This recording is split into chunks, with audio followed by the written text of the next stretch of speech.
శ్రీ ఉమారుద్ర కోటేశ్వర స్వామి దేవాలయం. ఇది మహాశివుని దేవాలయం. ఈ దేవాలయం అరసవల్లి శ్రీ సూర్యనారాయణ స్వామి దేవాలయంకి సుమారుగా 3 కిలోమీటర్ల దూరంలో ఉంటుంది. ఈ దేవాలయం యొక్క ప్రత్యేకత ఏమిటంటే, కళింగ ప్రజలను కరువు కాటకాల నుండి విముక్తి కలిగించడానికి సాక్షాత్తు బలరాముడు తన ఆయుధం అయినటువంటి నాగలితో ఒక నదిని సృష్టించాడు. ఆ నదినే ఇప్పుడు నాగావళిగా పిలుస్తున్నారు.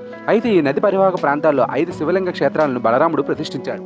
అవి పాయకేశ్వర స్వామి దేవాలయం రాయగడ, సోమేశ్వర స్వామి దేవాలయం పార్వతీపురం దగ్గర, సంగమేశ్వర దేవాలయం పాలకొండ, ఉమారుద్ర కోటేశ్వర స్వామి ఆలయం శ్రీకాకుళం, మణినాగేశ్వర స్వామి దేవాలయం శ్రీకాకుళంలో ఉన్నాయి. ఈ దేవాలయాలన్నీ కూడా నాగావళి పరివాహక ప్రాంతాల్లోనే ఉంటాయి.